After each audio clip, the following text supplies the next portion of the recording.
Hi guys! Ito nga pala yung ganap ng birthday ni Kenji. Grabe, ang bilis ng panahon. 2 years old na siya agad. Dahil nga Friday yung birthday niya, umuwi talaga ako para lang ma-celebrate yung birthday niya kahit sandali lang kasi may pasok pa ako niyan sa office.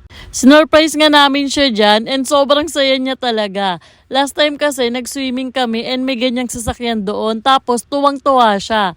Kaya naman nagkaroon kami ng idea na yan yung iregalo sa kanya. Simple celebration lang talaga and ayan yung cake sponsor ni nanay. Thank you po. Super happy ni Kenji. Dahil nga may pasok ako, kinabukasan na kami nakapag-celebrate and tulog din ako maghapon kaya naman nag-decide na lang kami na mag-dinner dito sa Ningnangan. Pag may mga handaan, ito na talaga yung go-to place namin. Bukod sa malapit, masasarap din yung mga pagkain. Ayan, puro seafoods. Per gram nga pala yung prices nila dito, kaya naman medyo pricey. Pero sa quality goods naman talaga. And ayan, bumili din kami ng hito. Tinuturuan ni Kenji and natatakot siya.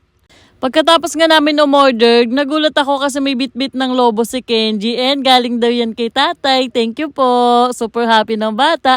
Tignan nyo naman, nagtatatakbo siya. After ilang minutes, dumating na rin yung order namin. Pero hindi sila sabay-sabay dumating dahil niluluto pa yan sila. Bago nga kami kumain, kinantahan muna namin siya ng birthday song. Happy birthday, happy birthday, happy birthday to you. Tapos na nga kaming kumanta and ayan, ibublow niyo na yung candle. Pero nahihiya siya, ewan ko ba. Kaya naman, ako na nag-blow para sa kanya. Pagkatapos nun, nag-start na kami kumain. Shoutout kay Lolo Ronnie dahil nag-sponsor siya para sa dinner na ito.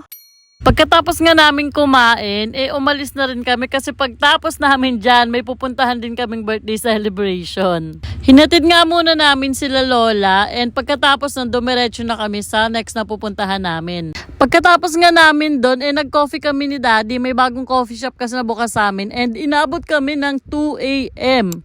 Kinabukasan naman, Sunday, nagkaayaan kami na mag-mall kasi tuloy-tuloy pa rin yung celebration ni Kenji and talaga namang sinusulit ko yung mga araw na nandito ako sa Cavite kasi nga full RTO na kami and 2 days na lang yung i-spend ko sa kanila kaya talaga gugustuhin ko na every weekend may ganap kami. Kaya naman, next neto sa SM kami.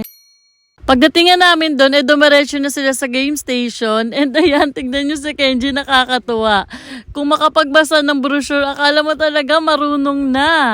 Pagkatapos nga namin doon, pumunta naman kami sa arcade and lahat ng token na yan, kanya lang. Mas marami pa yung kala kuya niya kasi dalawa sila doon. And tignan nyo, marunong na siya maglagay ng token. Dahil nga si Kuya Kyle nasa loob, mag-isa lang siya naglalaro and hinayaan ko na lang naman siya kung saan niya gusto magpunta. Ang dami niya nga nasakyan dyan, halos lahat ata ng dyan sinakyan na niya. Pagkatapos noon, pumasok na kami sa loob kasi naubusan na kami ng token, nanghingi kami kay Daddy.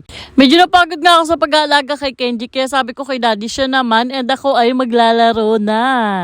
Saglit ko pa nga lang iniiwan si Kenji kay Daddy and ayan, lumapit na naman sa akin. Sobrang clingy talaga. Tapos nagtotoyo siya, gusto niyang makisali sa amin ng kuya niya. Kaya naman, isinali ko na siya. Mabuti na lang talaga sobrang comfy ng suot ko na polo and hindi ako nahassle sa pag-aalaga sa kanya habang nag-e-enjoy kami. Pagkatapos nga noon, nagugutom na ako kaya inaya ko na sila and ayan, magpapapalit na muna sila ng mga nakuha nilang ticket and pinasok nila sa machine para makount kung ilan. Wala nga akong maisip na makainan sa mall kaya naman nagaya na ako lumabas kasi pupunta kami sa ramen na nakinakainan namin. And hindi ko makain ng ramen yung mga bata kaya naman in-order namin sila sa Jollibee. And after nun, dumiretso na kami dito sa Onichiwa Ramen House.